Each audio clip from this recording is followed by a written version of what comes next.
Hey everyone, welcome to the Inside Scoop. I'm CNET's Tsuboi, joined by senior writer Seth Rosenblatt. Hi. Hi. Now Seth, a recent report came out saying that 13 of the most popular routers that we all use at home are now known as easily hackable. Tell us about this study. So the research firm Independent Security Evaluators out of Maryland put out this study where they looked at the most popular routers available, well, some of them, and they determined that using very common to semi-common security hacks, they were able to infiltrate the routers, and that could be very serious. Absolutely serious, because when you're at home, you think you're safe, and therefore doing your banking and your shopping, and obviously important financial information. The other issue isn't just for home use, it's that a lot of these routers are used by small businesses.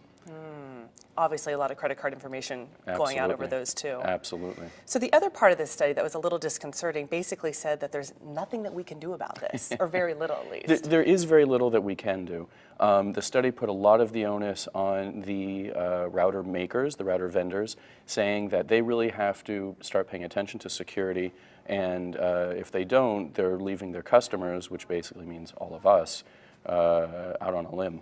But at the same time, there's not a lot of incentive for these router makers to update their technology that quickly, right? Absolutely. One of the big problems is that even when the router vendors do the right thing and they put out a firmware update, there's no automatic firmware update process. So you still have to go to their website, download the firmware, install it on the router yourself. And one thing that independent security evaluators wrote was that they think that that the router vendors should make this an automatic update process. Well, it seems like the other part of the problem is that these routers are typically very cheap, and they last for a long time, and security is not necessarily a selling feature. Absolutely, and it would cost them a lot more money to invest in security and to invest in the kind of features like Windows has or OS X for Mac has, where it's automatically updating.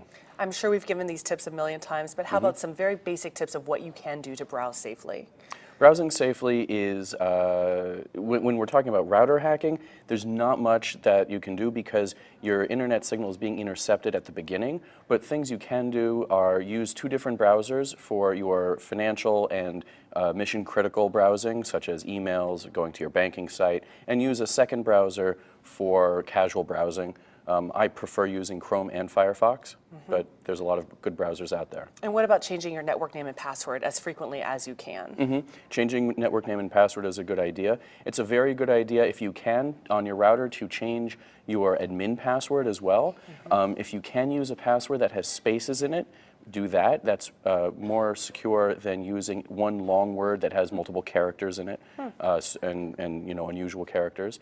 Also, some routers let you change the username from admin to something else. If you can do that, that's also recommended. Yeah, just extra steps for the hackers to have to get through. Absolutely. Thank you so much, senior writer Seth Rosenblatt. I'm Tsuboi. Thanks for watching the Inside Scoop.